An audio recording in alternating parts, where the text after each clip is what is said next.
Okay, we are going to begin the last plenary panel of the day.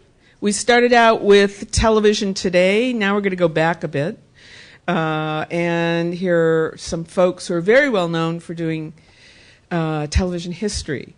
Before I introduce the moderator, I want to invite all of you, if you're bored tonight, to a place where some of us might find some great Oregon beer. And it's called Tugboat Brewery. And it's off of Broadway, 711 Southwest Ankeny. So I'm going to let you find it. Some of us might find ourselves there around 8. We'll take over the place. Occupy Tugboat Brewery.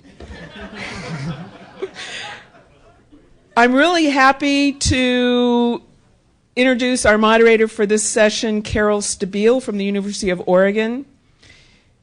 She has been a whirlwind of activity at the University of Oregon since she's been there, and I'm really excited that she's here at the conference participating. And Carol?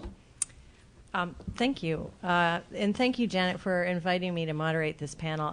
When Janet asked me to moderate this panel, I had a moment of panic. It isn't every day that you get to introduce 3 scholars of their stature. So I wrote a script so I wouldn't get nervous and verklempt and not be able to at least give you some sense of who they are and what their contributions have been. And I'll try not to act like a fangirl. But I am. Michelle Hilms is Professor of Media and Cultural Studies at the University of Wisconsin. Professor Hilms' work spans the overlapping fields of broadcast history, television studies, sound studies, and new media. She's the author of numerous books and articles, including the groundbreaking Radio Voices, American Broadcasting 1922 to 1952, The Radio Reader, NBC, America's Network, and Only Connect, A Cultural History of Broadcasting in the United States. Eileen Meehan is professor in the Department of Radio and Television at Southern Illinois University. Professor Meehan is a political economist specializing in media industries and commercial culture. She's the author of Why TV is Not Our Fault. She co-edited Sex and Money, Feminism and Political Economy and Media Studies with Ellen Reardon, and also Dazzled by Disney, the Global Disney Audiences Project, which was co-edited with Janet Wasco and Mark Phillips. Her research has been published in major journals like Critical Studies in Media and Communication, International Journal of Media and Cultural Politics, and I could go on and on, but I'll stop. Horace Newcomb holds the Lambden K Chair for the Peabodys and is director of the George Foster Peabody Awards Programs and professor of telecommunications in the Grady College of Journalism and Mass Communication at the University of Georgia. He is the author of TV, The Most Popular Art, co-author of The Producer's Medium, and editor of 7, count 'em, editions of Television, The Critical Review. His research and teaching interests are in media, society, and culture, and he's written widely in the fields of television criticism and history. And I will turn it over to our esteemed plenary speakers now. First. Oops. How's that? Is that better? Okay. Well, thank you very much for that introduction, Carol. And thanks, Janet, very much for inviting me. It's wonderful to be here. It's wonderful to be on this panel with Horace and Eileen. And it's been really interesting so far, I have to say. What a nice mix of people from all different kinds of approaches, methodologies, also industry and scholarship. So I look forward to learning more tomorrow. It's kind of interesting when you're at a What is Television to be sort of cast as, the past. Like, are we like the ghost of television past? Come back to haunt you, perhaps? But maybe what we'll do is to show some relevance, some things about television's past that hopefully will illuminate the present and what we're talking about. Now, so I'm going to make an initial statement, which I think some people, I can't see you, so you can go ahead and roll your eyes, because a lot of people will expect me to say something like this, and also it might seem like something rather, dusty and trite in a way, something that perhaps was disproven long ago. But I'm looking at that question, what is TV? And what I want to say TV is, and this is going to be counterintuitive, is TV is radio with pictures. And I want to go back and talk about that in three ways. And it's interesting to me that, we've been talking a lot about, the future of television. We're talking about digital media. We're talking about print media. We brought up film. I think I've heard radio mentioned twice, and only in passing the whole time. And, of course, for me as a historian of broadcasting, I look at the history of television, and I see, we start in the maybe the late 40s, but the 50s. But of course, we all know that some of the basic decisions that set up the structures, the commercial model, the program forms, the practices, virtually everything that led to television as we still know it today was set not in the 1950s, but in the 20s and 30s and 40s. Now, okay, fine. There's the radio person going, study radio. Okay, I've said that a million times. But I want to show what I can bring to this discussion, I hope, to get you to think about television differently by looking at its past in radio. And so I have three notes that I'm going to sound, three themes or three ideas I want to get across about how looking at the period of radio and radio in general can help us think differently about television today. And the first one is dispersed distribution. The second one is seriality, and the third is sound on screen. And I'll get to those in turn. I know that sounds mysterious. Okay, so but I better put my glasses on because I'll never be able to see my screen if I don't do that. I want to point out, when in talking about the first one, dispersed distribution, that like so many things in the middle part of the 20th century, the model of television that most of us think of as the foundational structure in the 1950s is actually an anomaly.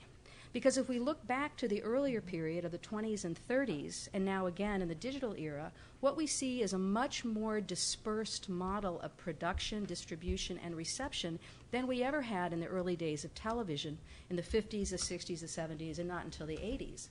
And that's because I'm getting a thumbs up from our hostess back there. That's because maybe it's not from me, but I like to think that it was. It might not. Okay, there we go. Because if you go back to the early models of radio broadcasting, I think a lot of histories that have emphasized the rise of the commercial networks, and yes, they did eventually rise to dominate the commercial system, neglect a lot of the very different ways that radio was produced and distributed back then. It neglects, first of all, the fact that radio stations increased in number from the 20s to the 40s from a handful, a few hundred, to over 1,000, actually over 1,500 by the 40s. And that was a conscious decision, on the part of regulators and industry to increase the number of stations that were out there. This meant that there was much more localized production and listening than has been captured in most historical accounts, including my own, because it's very hard to document that, and that's what's been lost to history to a certain extent. There was also a far more dispersed production situation where the people that were producing radio were not the networks. They were, of course, the advertising agencies and sponsors, but they were independent producers situated all over the place. People like Erna Phillips, let's say, who is the mother of soap opera, who was a commercial producer, had her own company, produced in Chicago, and that was the norm for radio. And there was also a very thriving, and here I love Bob McChesney's telecommunications book, but his point was that one of his sort of side points was that educational radio was crushed. It was not crushed. Actually, educational radio thrived in the 1930s. There was a Federal Radio Education Commission that produced thousands of programs for the radio. And this is a history that's been a little bit concealed. No one has really written a history of that side of radio. And partly they did that through an affiliation with British Broadcasting Company, which is how I started to think about it recently with my most recent book that was about the BBC and the U.S. interaction. So dispersed distribution is a characteristic of early radio. It's now become a characteristic of television in the digital era. And so if we think of television as radio, of early radio as, television's prehistory, maybe we can learn some things about how dispersed distribution might work. The second element is seriality. And I'm lucky here because a lot of my points were made this morning, I thought very eloquently, by Bryce Zabel, I couldn't think of his last name, who was talking about binge TV. And, binge TV is serial TV. Seriality has been part of broadcasting structure since radio. But what an amazing thing radio did in the 1920s and 30s for seriality. There had been serial media before, notably, newspapers, magazines, serial, and also books. Because even up until the beginning of the 20th century, authors made far more money publishing their novels in magazines and in other kinds of serial distribution. That was the tail that wagged the dog, if you will, and it wasn't until the early 20th century that single novel publishing became, the dominant standard. So seriality was out there. But what broadcasting did was take it and raise it, by an incredible percentage. And broadcasting became the place where serial forms could be developed and grow. Not just in terms of soap operas and the kind of dramatic serials that we might think of as exhibiting the highest forms of seriality, but also the serial structures of sports, as Michael Reel was pointing out this morning, of news, of any kind of organized, periodic, recurring kind of serial structure. That is the backbone of broadcasting. And we take it for granted. We think, of course it was. It had to be, right? But actually, no. If you study the history of the British Broadcasting Corporation, you'll find that seriality was adamantly resisted there, that radio did not become serialized at the BBC until the late 1930s because of the preference for a model that was based more upon standalone, more traditionally authored and respectable forms. So it's a incredibly powerful mode of expression. And so now I think what we're looking at is a time when the difference between TV or whatever we want to call that and other media is long form versus short form media. I mean, we're now in the era of long form media. And why did radio choose that? To cement that ephemeral, that incredibly ephemeral medium of sound into some form of predictability and recurrence that could draw an audience, that could create a brand, that could create cohesion and glue to hold this dispersed structure together. And that's exactly, I think, the point that we are now with digital media. And I think that those serialized forms are going to become, they are becoming just as important as they were back then. Excuse me a sec while I scroll down a bit. Okay, and then finally, and this might be the most counterintuitive, I want to point out that we are in the era of the return of sound. I don't know how many people are radio junkies like I am. I spend much more time listening to the radio than I do viewing things these days. And I don't know if you're aware that one sector of our broadcast industry has been growing rather than shrinking, and that's public radio particularly. It's up in viewership, it's up in supporters, it is thriving and growing. What an incredible independent sound production industry there is out there now.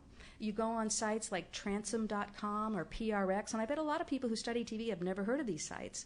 And there is just this outburst of creative, independent work, drama, documentary, things that fall in between, all kinds of stuff. It's amazing. And that's not just here, it's around the world, all over.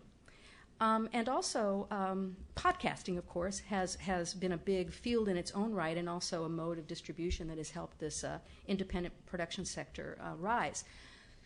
But how do we experience sound these days? Sound is a screen medium now. We experience sound through screens. We go on our computers, we go onto iTunes, we go onto these websites, our iPads, our iPods, our phones. This is how we're listening. Sound is a screen medium, and it's become integrated with visual, with text, as has television, as have newspapers. We see this convergence going on between newspapers have audio slideshows and videos, etc.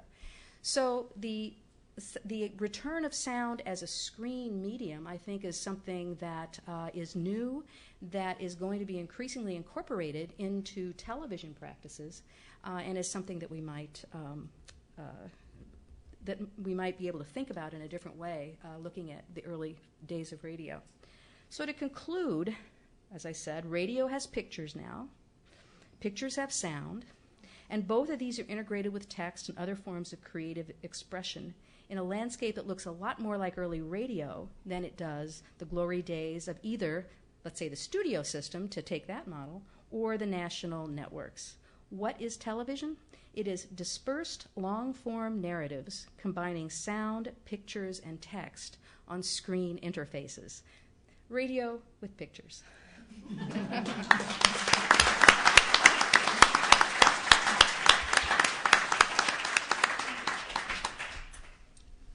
I remember all those shows.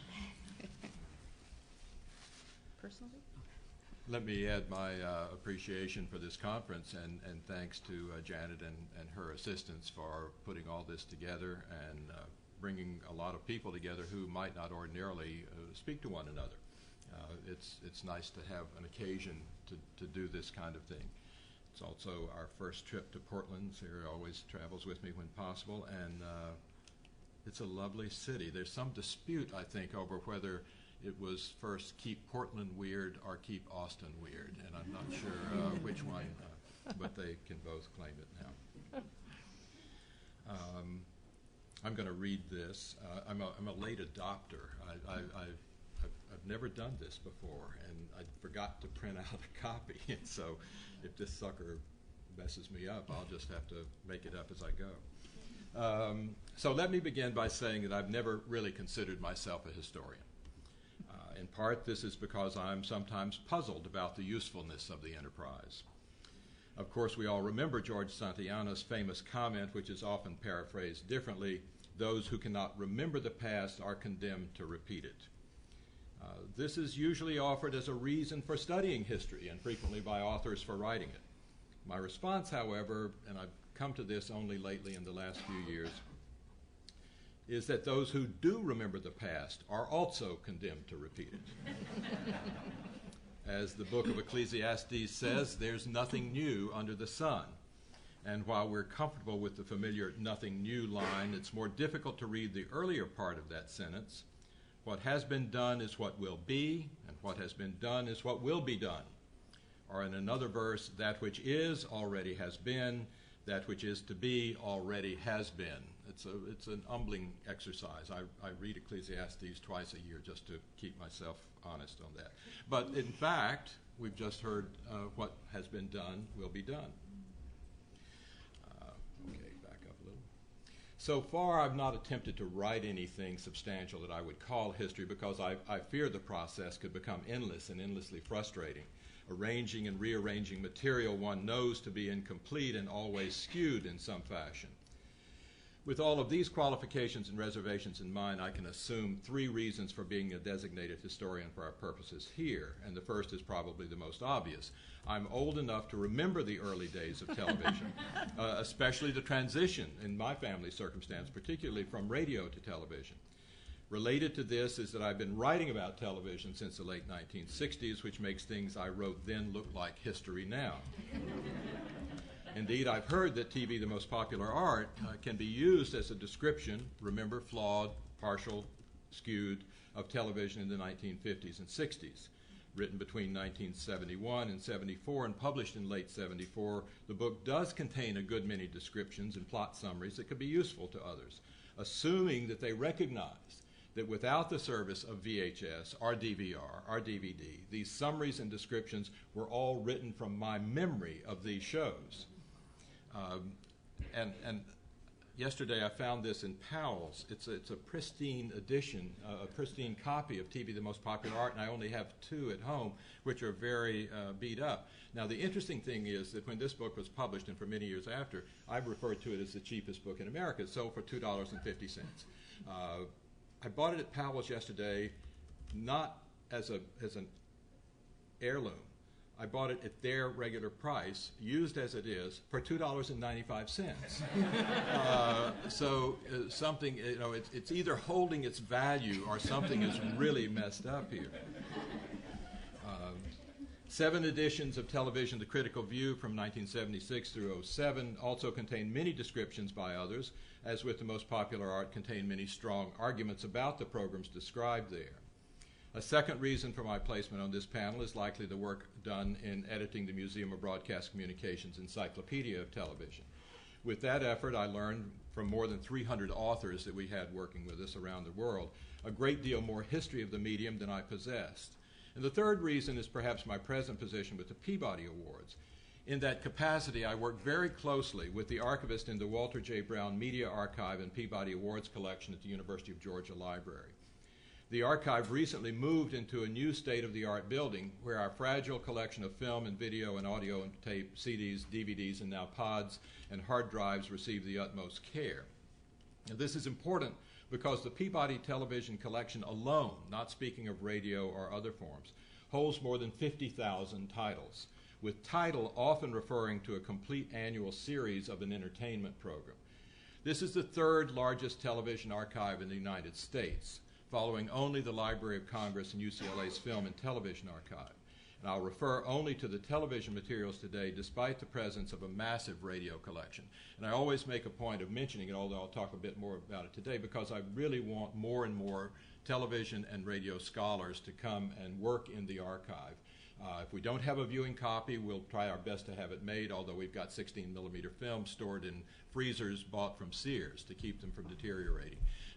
But it's now in this magnificent new special collections building, which holds two other collections as well as the media archive.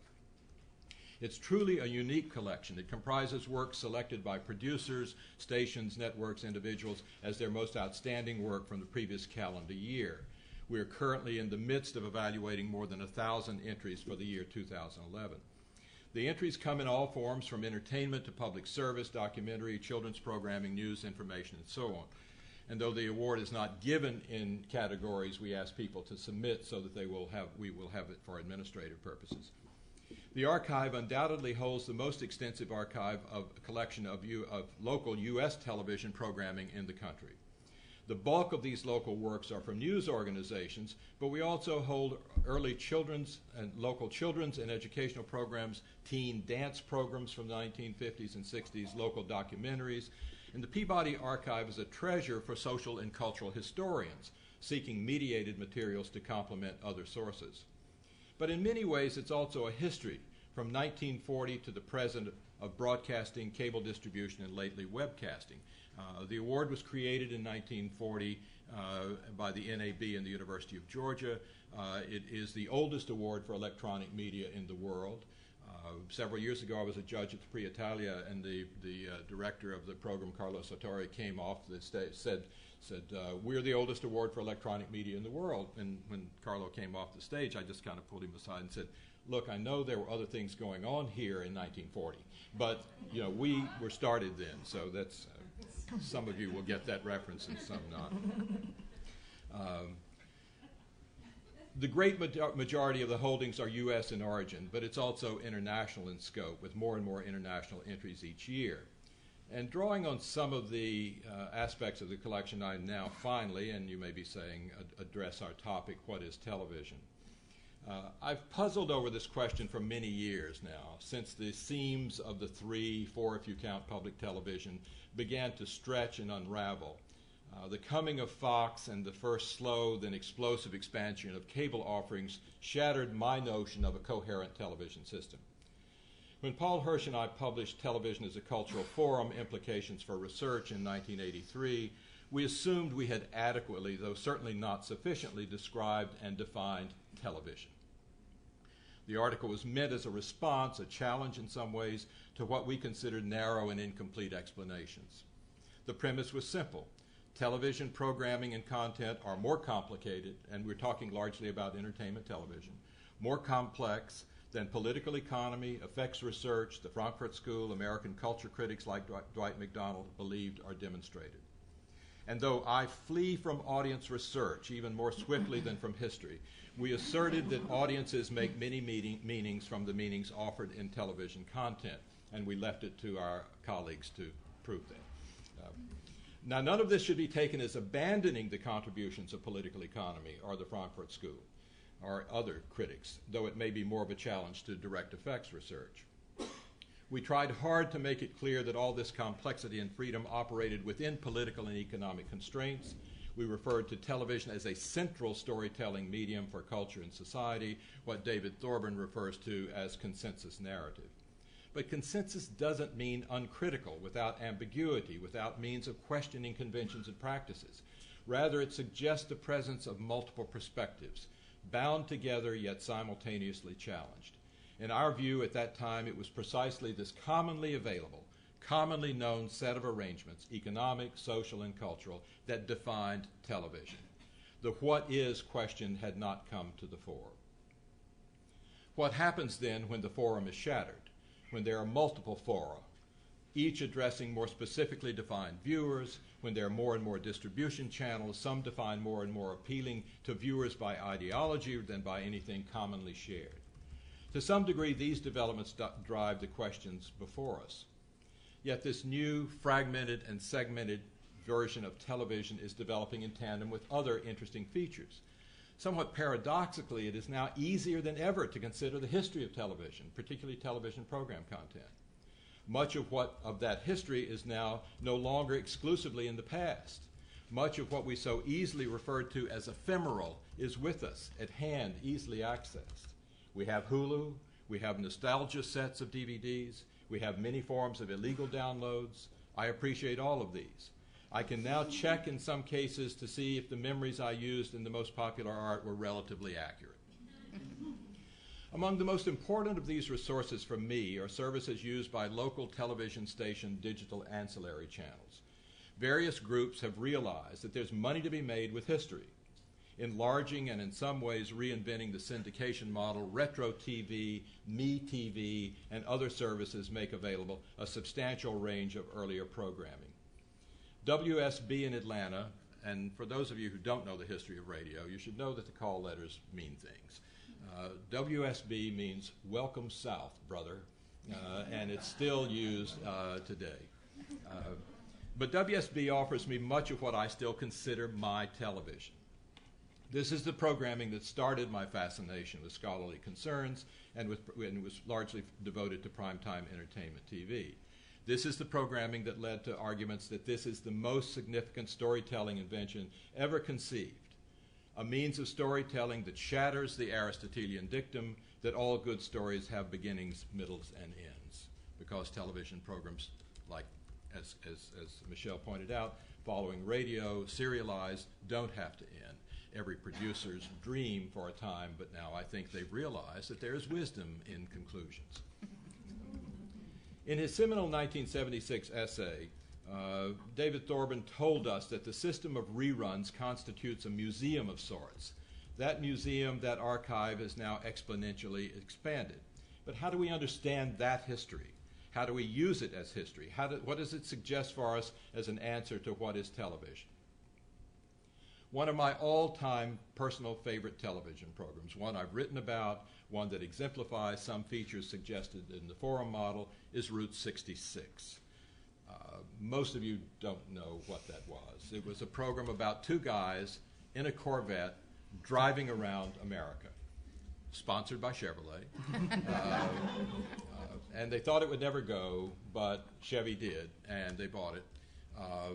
And they were not so much heroes or even central characters as narrative agents. They would show up in a town and something would happen to people there and they would learn something about it and occasionally help people resolve problems and then drive away. The series ran from 1960 to 1963 with 116 episodes. This is the days when people knew how to make TV. Almost all were written by co-creator Sterling Silliphant. Almost all were shot on location in 25 different states. And you can imagine moving the film crews to shoot 116 episodes over 3 years. Silliphant was proud of his creation. He described it as, quote, a show about a statement of existence, closer to Sartre or Kafka than anything else.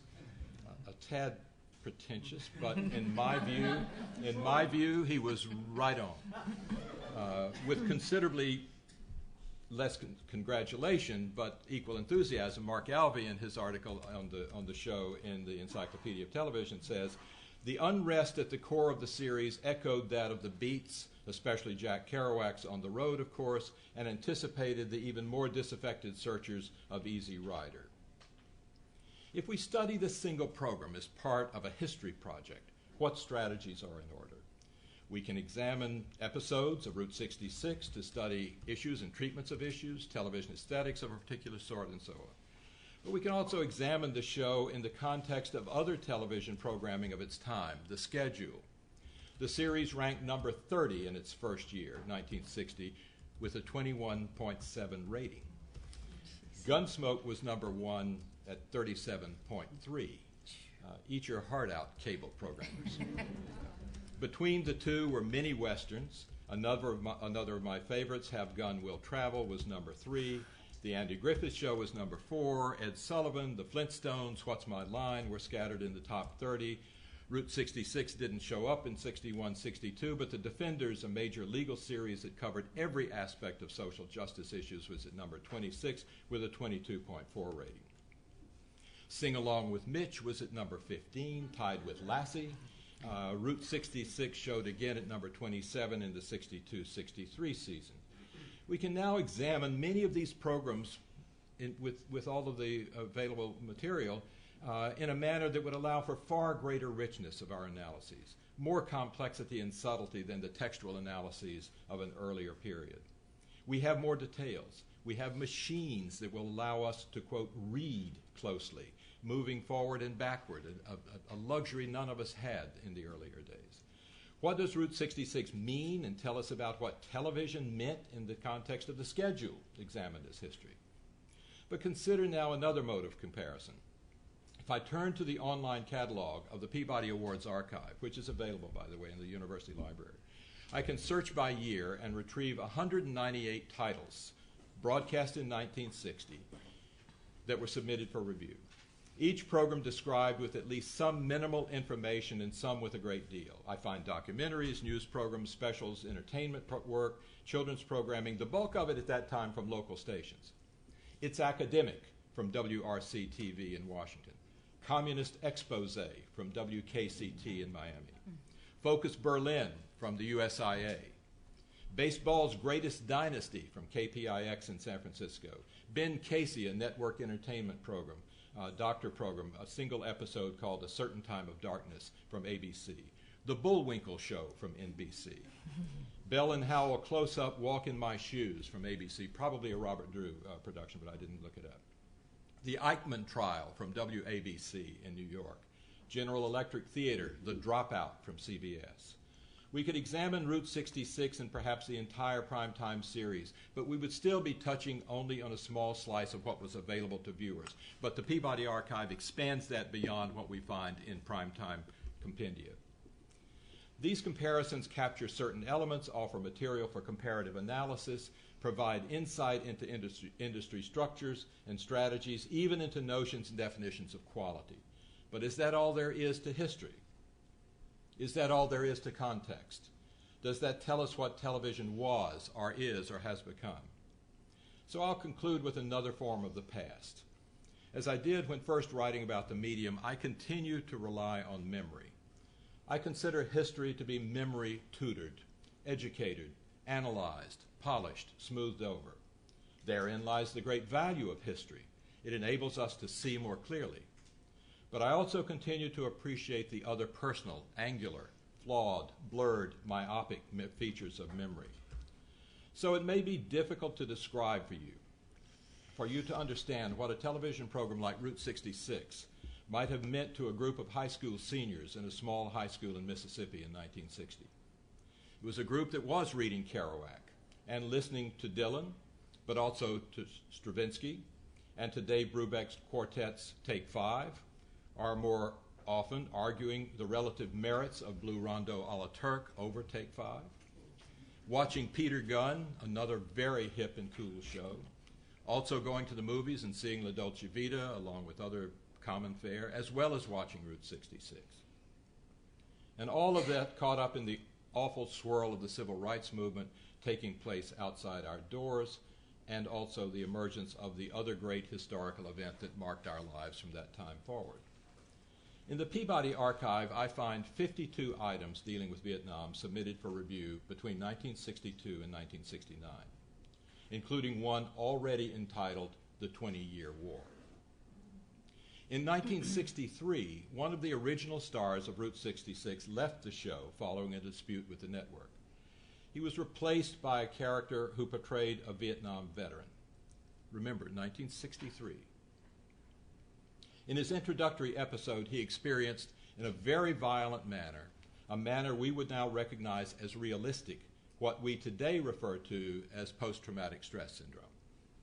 Vietnam, 1963, entertainment television, PTSD. So far as I can determine, and I haven't made an exhaustive search, this is the earliest commentary on the war in an entertainment series. In his essay on the show in the encyclopedia, Mark Alvey goes on, "The show's rejection of domesticity in favor of rootlessness formed a rather startling counterpoint to the dominant primetime landscape of home and family in the late 1960s, as did the majority of the characters they encountered on the road. The more hopeful dimension of Route 66 coincided with the optimism of the new frontier circa 1960, with these wandering Samaritans symbolic of the era's new spirit of activism. Premiering at the dawn of a new decade, Route 66 captured in a singular way the nation's passage from the disquiet of the 1950s to the turbulence of the 1960s, expressing a simultaneously troubled and hopeful vision of the United States. This is an adequate, though partial, description of the worlds in which those high school seniors viewed Route 66, then talked about it along with other cultural artifacts, sports, girls, in their homeroom hours. Activism, turbulence, disquiet, hope, trouble. For some, though not all of us, the shattering of domesticity, the need to wander, would become a defining characteristic of lifelong consequences. What I want to suggest with all of these things, these points of entry into a single television program, or for that matter, into the schedule, or the network, or a cable system, or the corporations that monitor and seek unsuccessfully, in my view, to control creative work in television. And to answer the question is that to answer the question that brings us here, we must examine very closely the personal, social, and cultural arrangements made possible by whatever we call television. And this goes back to Graham Turner's work on the moral economy of television systems. Those conditions vary historically to some degree. They vary among individuals. They even vary within individuals, for we may always have had multiple ways of viewing and living with television individually. Today, those ways may be multiplied yet more fiercely, varying from screen to screen, connection to connection. Mark Alvey's comments on the show, commented above, are a substantive though partial account of what memory can bring to the surface. But it is what remains below the surface that might best define television, certainly from the perspectives of history. I've tried to suggest that I once thought I knew what television was, because I have at times been able to articulate some of these sedimented features. What has been, what is, and what will be is the set of deep connections forged with the medium in all its forms by individuals and by groups. And only when we understand those relationships at every stage and every level, from individual to system to social and cultural formation, will we be able to say what television is. And our answer will very likely last for only a short time.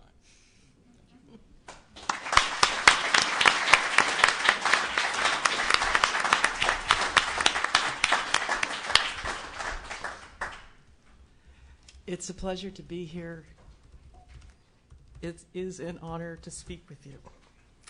I'm especially pleased to address television's history today because history in general is making a major comeback in public discourse because of the Republican primaries. Newt Gingrich and Rick Santorum have been the most active invokers of our history, which they characterize as being comprised by a limited number of immutable facts that can be interpreted in only one way. Those interpretations cohere into a few specific lessons, like don't tax billionaires. And these lessons could be easily taught at schools if only teachers weren't unionized and if college professors were cloned from Newt Gingrich. I bring up this vision of television as known, immutable, easily translated into simple lessons because it is so alien to anyone who has done historical research. I'm going to briefly discuss this vision in terms of television's history, addressing in turn the notion that television history is comprised by a limited number of immutable facts, that these facts can be interpreted in a single way, and finally, that we can articulate simple lessons that have universal and eternal validity. So let's start with immutable facts and making a distinction between what happened in the past and what we know about what happened in the past. To date, no one seems to have invented a time machine, so I'm willing to concede that the past might actually be fully past and immutable. However, what we know about the past is different from the past itself, and that is one of the things that makes television's past so interesting. We are constantly discovering more facts. These new facts must be put in relationship with old facts. Can we integrate the new and the old? If so, why and how? If not, why not? How not? As we re-examine what we know about some aspects of television's past in light of new facts, we look for nuances, connections, disconnections, implications. In this sense, the history of television is constantly being discovered. It is important to note here that historical research on television takes different approaches, among them social history, cultural history, political economic history. This means that the constant discovery of fact occurs in terms of different emphases, different foci, which means that the constant discovery of television's past is more accurately phrased as a constant discovery of multiple aspects of television's pasts. This is far from the notion of a limited number of immutable facts that constitute the stuff of television history. From those points about discovery and research focus, it logically follows that no single interpretation will cover all of the facts. A political economic analysis of the history of the national ratings industry tells us nothing about how people live with television at different points in times, nor should it. The questions that drive social history are not the same as the questions that drive political economy, nor should they be, and ditto for cultural studies. Without a single limited body of facts, and without a single unified interpretation, the chances for one or two pithy lessons from television's past are just about nil. But I think that at least 3 lessons can be drawn from my comments. First, as a phenomenon, television operates as a social, culture, and political economic institutions. Hence, when we take a singular approach, we may illuminate one aspect of the phenomenon of television, but we do not capture its complexity. Second, if we have an interest in understanding the phenomenon in its complexity, then more interdisciplinary work is needed. Third, given what I've heard here today, it would behoove us to pursue such interdisciplinary research because television, defined as the transmission of images across distances, is going to have a very long past indeed, starting as of this past second. I began my remarks by noting the idea that history that is being championed by Newt Gingrich and Rick Santorum. I think it's only fair to end with a quotation from another member of the Republican Party.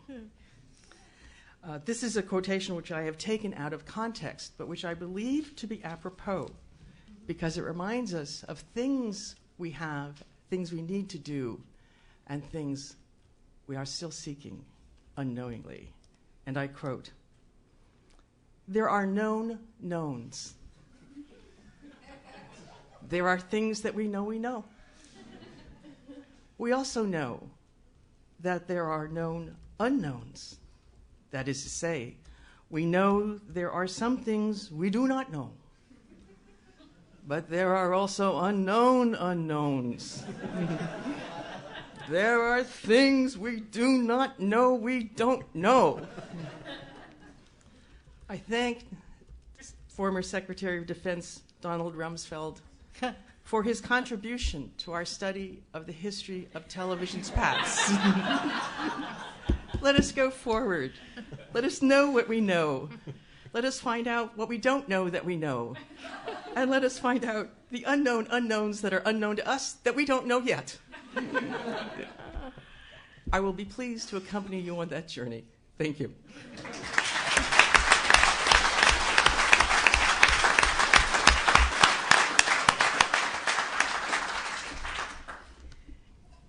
And thanks to our very well-disciplined speakers, we have plenty of time for discussion. So I'll wander around with the mic.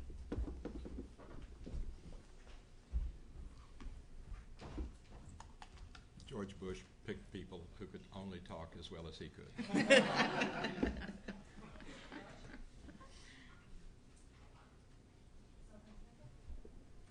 I don't know if, yeah. A self-interested question for Horace Newcomb. Peabody Awards, are they available to non-US citizens? Yes, it is an international award. Great, thank you.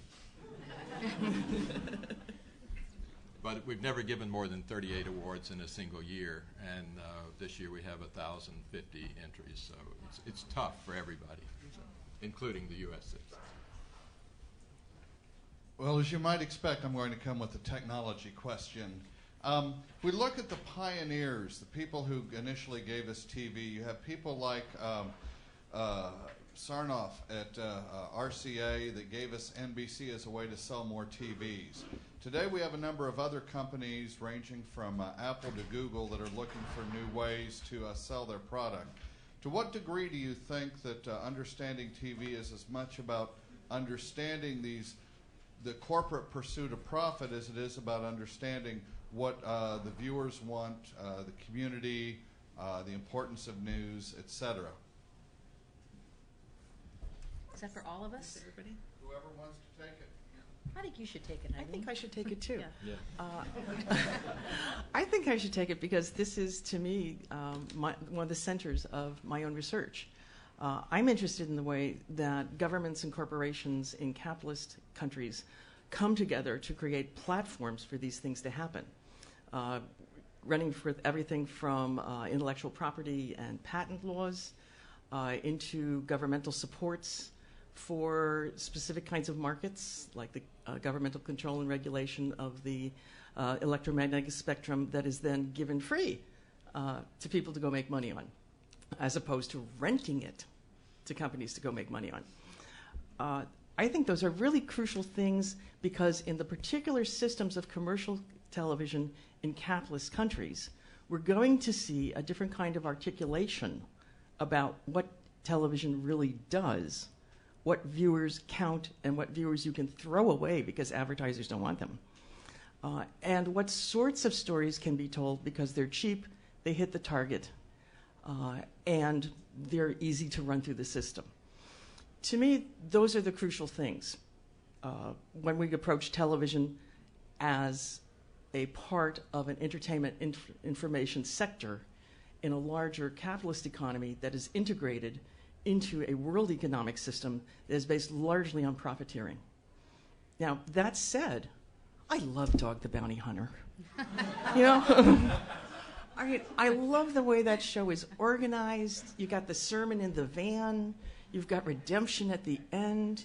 You've got the happy family that was fighting in the beginning of the show. The articulation of internal conventions to transform these people who look like they're from a Mad Max movie into the ideal 1950s family strikes me as fabulous, fascinating.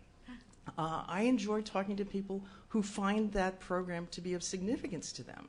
And it's interesting to me how the program has different kinds of significances depending on who you're talking to. And if we think about ourselves not simply as individuals, but as members of social collectives and as people who are organized in a social economic hierarchy, then those individual testimonies take on a special relevance, a special kind of connectedness for us to understand this stuff that is circulated to us almost universally, at least in the middle class and up.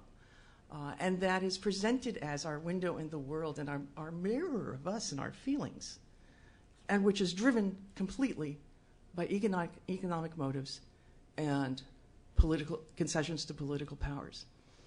That contradictory vision of a television system is the one that strikes me as worthy of, one of the ones that strikes me as worthy of research, worthy of our time, worthy of our explication, so that we can see television, not simply as the box or the screen or NBC Universal or Dog the Bounty Hunter, but as this complicated phenomenon that we can take apart and understand. And because we can understand it, we can make decisions about how to deal with it, how to intervene in that process in different kinds of ways, whose outcomes we cannot predict, but whose outcomes have an opportunity to actually be progressive in the sense of fostering people's social, cultural, and political lives. So that's what I'm doing now. Michelle? Horace? What do you say? Well, just to build on what you said, I mean, there's certainly, there's economic power, there's political power, there's many different kinds of power that converge into any kind of central system like this. And I guess one of the pleasures of doing history for me is to find those places where, no matter what the dominant prevailing forces might be that are encouraging things to go in one direction, the amazing things that people can do, people and organizations, to produce programs, opportunities, moments, structures where something different can be done. And you never know where they're going to crop up. I just want to have a little shout out here to Frida Hennock. I like her name too. Who was the first female FCC commissioner, you might know, and who really got, the FM set-asides had been there, but got the television set-asides for public and educational TV. You wouldn't have thought she would have done that. Boy, did she get dumped on by her fellow commissioners and, treated as a dotty woman. She was not radical or anything like that. But, there's an example of somebody who did something just at the right moment in time. And there's so many, I guess I'm being the Pollyanna here, but, so many moments in history that are sort of inspiring like that. The only thing I would add to your question, Augie, is by way of an attempt at a response, is that I think we made, and here I'm probably too, I'm going out on a limb of a futurist as opposed to a historian. Neither limb is strong enough for me. But I think we may be at one of those moments. I think there's enough confusion now, enough innovation on the one hand, or let's call it experimentation, or let's call it guessing. That the industries, the interlock of industries and policy and economics is a little fragile at the moment. If in fact the current FCC is able to push through some form of spectrum auction, return, and so on, what does that mean? The broadcasters are fighting it, but the commissioner wants it there. It's part of a larger policy. But would it work? Would it make things? Would it really increase broadband in a way that would make a change? But I think a lot of people in the industries, certainly on the entertainment side, are a little scared. They don't know what to do exactly. They're watching the rise of the cable services. They're watching, frankly, they're watching the cable shows take more prizes, like Emmys and Peabodys. And they don't know exactly what's happening with some of their own creative community. The numbers are changing in terms of audience, but the numbers are changing in the amount of money that's put into shows. Until you get a hit, you can, Breaking The Walking Dead suddenly costs more money to produce. Frank Darabont gets fired or moves out or quits or whatever story you believe. Because you're going to have a rising cost in production. And so everybody, on the one hand, wants a hit, but they fear a hit because they got to pay those actors. The whole process is fragile at the moment. And it will be interesting to see what happens, particularly with user-generated content on YouTube and the whole thing of YouTube starting these channels. It's just a strange moment. I'm kind of glad to be winding down. So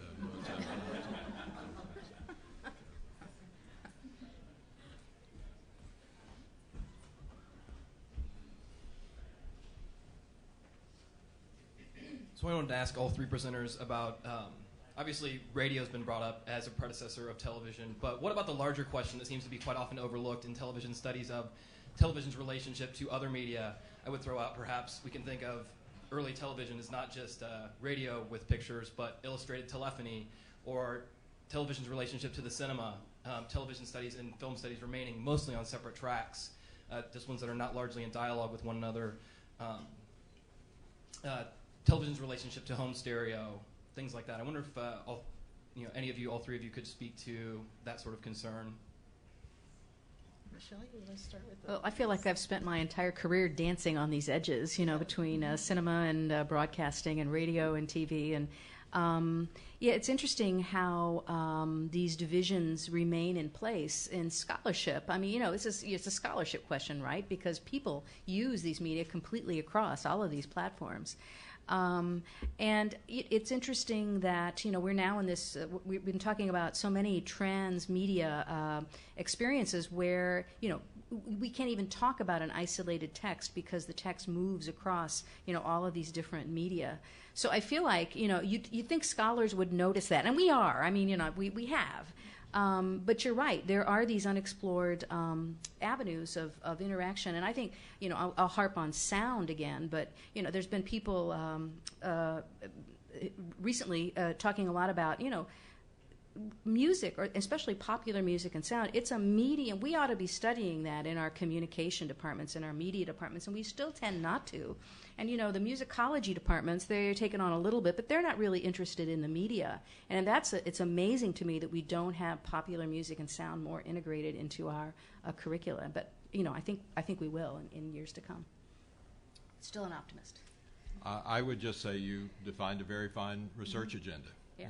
It's there's a lot to be done, and get on with it. All right. Well, I kind of have two answers. One is, again, to just reiterate the point about academics. The kinds of institutional walls that you see between different groups of people who are supposed to be studying things that are intimately connected to each other is ridiculous. The Society for Cinema Studies becomes, when they realize television's out there, the Society for Cinema and Media Studies. Thank God cinema is not a medium. I think the change comes from scholars, not from organizations and not from the way the departments are organized. Departments eventually are forced to realize that life has changed and they need to reorganize their visions. And that largely comes from the people who come in and keep telling folks, it's all changed and we need to think about things like music in the movies and, broadcast TV. Think cable, It's the coming thing. It's 2000. Cable could make it. When we think about these industries and how they're presented to us in the media, how they're presented to us in the news, and how spokespeople for these organizations present the media, we are told that there is film and TV, broadcast and cable, there is the internet and Google, there are all these different things, there's recorded music, totally different, all these different kinds of media out there. And so is journalism doing well, or is music doing well, da-da-da-da. When you look at them through the lens of political economy, you see a very different kind of world. There are many different technologies of communication. There are many different forms of media. And historically, there have been different kinds of ways that companies in private systems have carved those up. Right now, we're looking at 6, 7, 8? I keep losing track. They go up, they go down. 6, 7, 8 major corporations that control almost every type of media operation that they could, operating on a global basis. And when you think about the really big and important ones like General Electric, which control huge portions of economic sectors across multiple national economies, never mind the global economy, say global finance, global manufacturing, transportation, global energy resources. We talk about companies like GE, we're talking about extraordinarily important firms, much more important than News Corporation, Disney, Time Warner, or any of those little companies that only own operations in multiple industries in one sector. Getting our head around this is important because once we can recognize the disconnect between the industrial structures that are emerging and that we've seen over the last 30 years and the way that we talk about media, then we can begin to make some creative insights about how to deal with the multiplicity of media versus the very small minority of owners. And I think for people who are creative are already starting to do this because they know that they want to be on every platform. And so they're already already have been organizing their lives not to think about I'm a TV major or I'm a radio major or I'm a cinema major or I'm a photography major, I'm a journalism major. They're thinking I'm a media major. I'm a creator, period. I don't care what the technology is. I create. And if we can swing our minds around to that and balance the creative vision, the technological realities, and the current economic structures and their political supports, then I think we might be able to push some of these folks in departments of black and white silent film that were only shown on 3 screens in Latvia. It's kind of into at least the 20th century. I would add, by the way, that there is some very fine work that does some of the kinds of things you do. I mean, Chris Anderson's book on Hollywood TV, Tino Ballio's work, Lynn Spiegel's most recent book on television and the rise of modern art, I think is just an outstanding piece of work. And I think that more and more people are seeing that these connections are there, particularly about, given the way television in some ways reorganized personal life. And I think that's there are plenty of things that will be done and have been done. And just to add on, if you've been following the Consoling Passions Conference, a lot of folks there who are coming in, whether they're coming from the cultural studies side or they're coming from the political economy side, they just don't see those separations that we grew up with.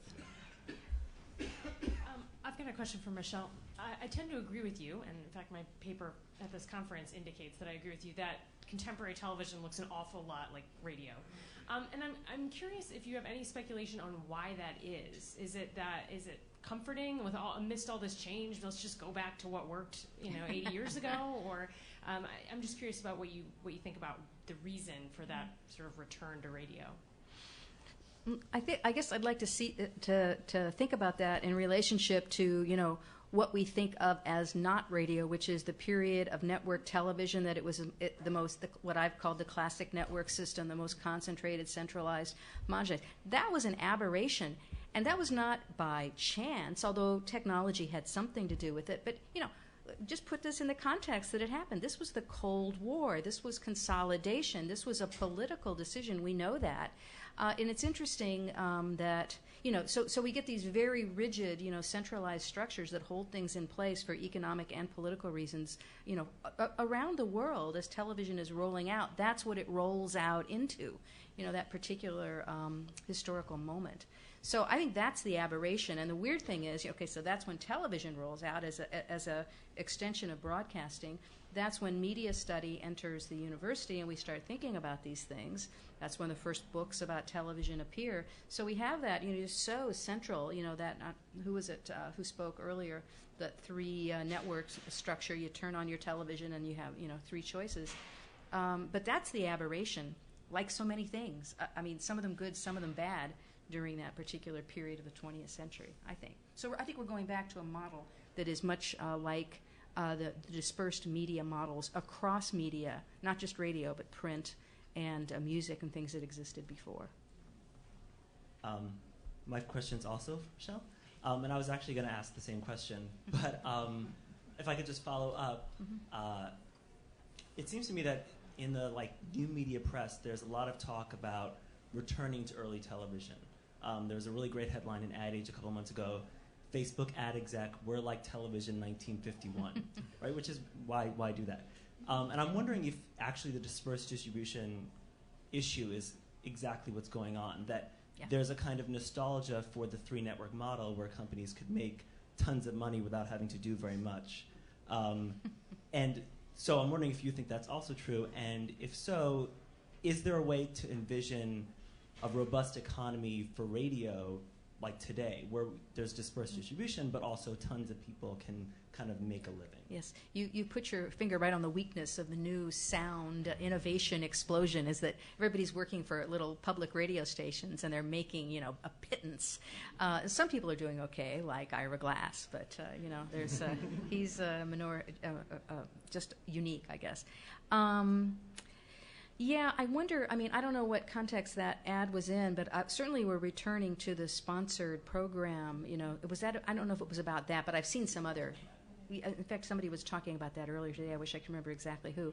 The return to the integrated advertising, single sponsor model of TV. And also the early 50s, of course, were a lot more dispersed, than it became in the 60s. But I would say you're probably right. We have this image of, what is it? Well, it was in England where, one of my fellow historians can help me out here. Who was it that said a TV license is a license to print money? Who was that? I don't think it was Thompson. That's who it was. It was. He was becoming wealthy in Britain's introduction of commercial television in the mid 1950s, and it was. So that's a very interesting hypothesis. I tend to agree with you.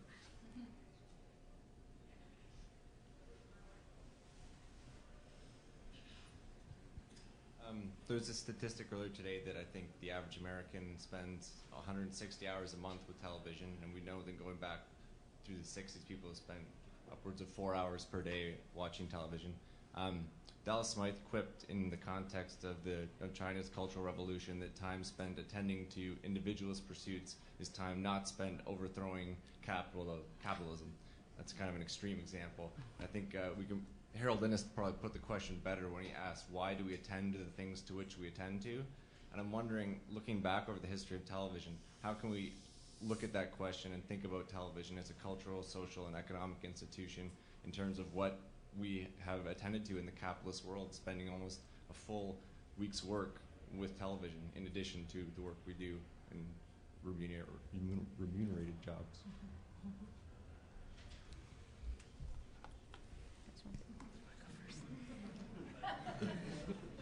You mean, why do we play? Yeah, we play because we have to. And now the organization of that play by the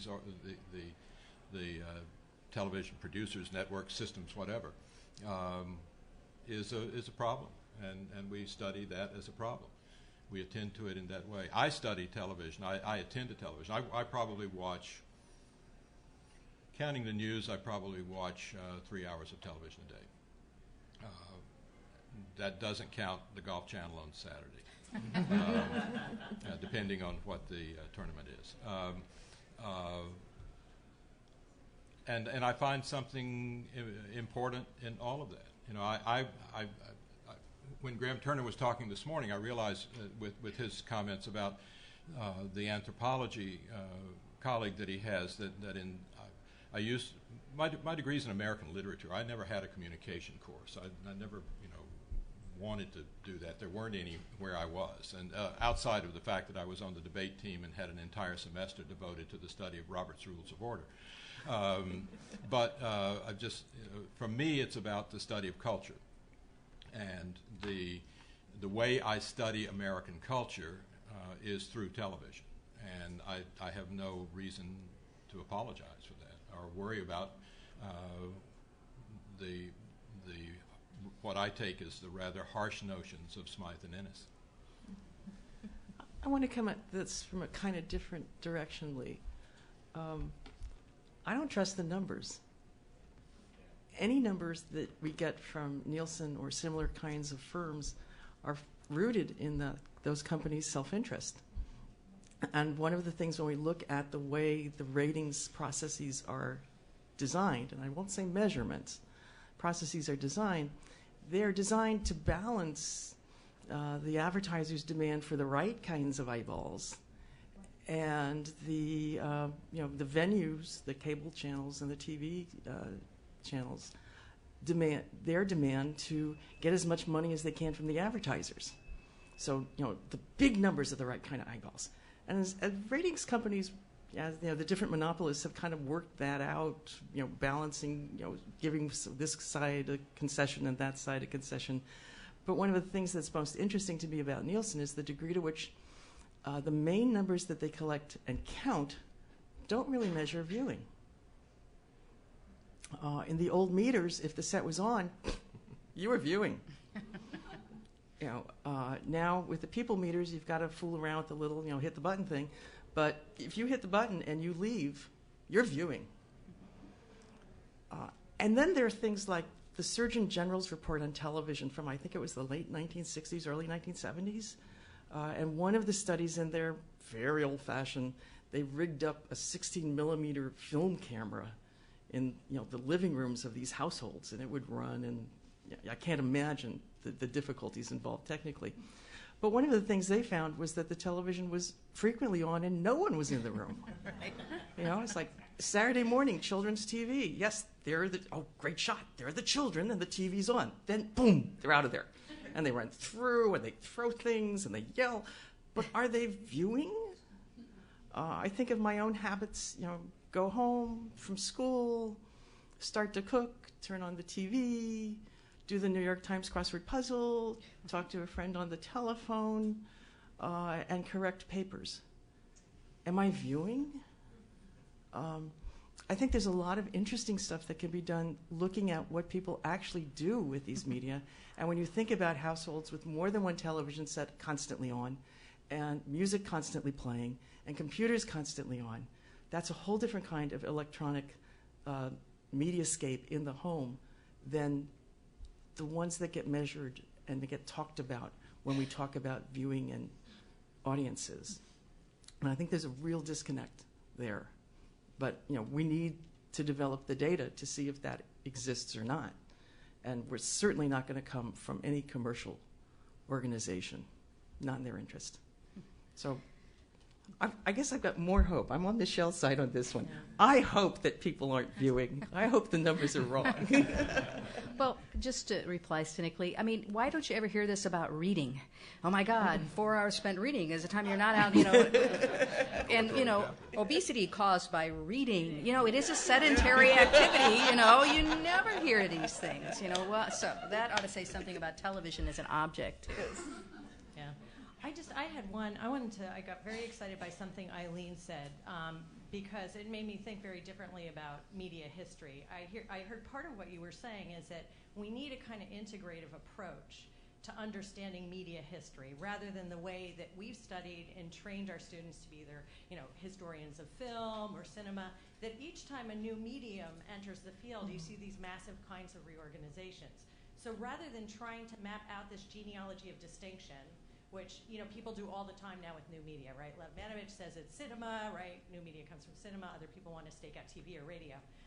So I'm wondering if you could say something about also the future of how we teach media studies and communication in that context, because it seems a really opportune moment to think about that.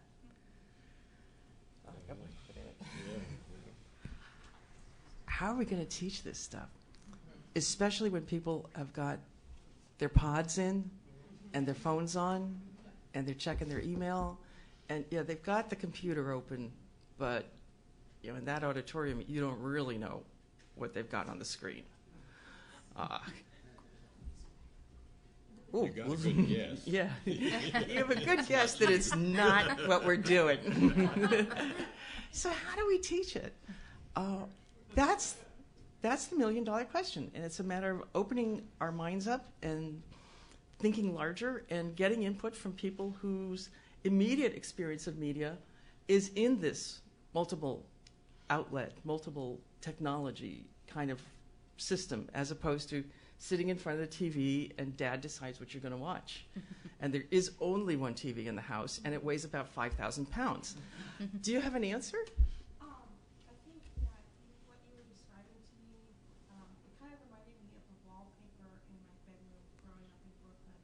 It was very, very busy. My parents thought this was the height of good taste. They had more money than they ever knew what to do with in their lives, and so they redid our house in Brooklyn. And it was this very busy, fake Victorian paper with imitation crushed velvet. you about the colors, but I have nightmares about it still. But what you're describing is sonic and media wallpaper, because you're putting on the TV, but you're not consuming, you're not actively consuming it at all. It's just on. It's just babble as you're making stir fry for dinner or putting something in the oven to heat up, and then you go in the bathroom and you take your evening shower, or you need to walk the dog. The thing's still on. It's still babbling, or now there's Entertainment Tonight on, or MTV's on. So how do you measure active consumption versus sonic and media wallpaper? Yeah, and is consumption the right way to approach this issue at all? Right. You know, That's another question. Thank you. We're at time, and I'd like to thank you for your comments and thank our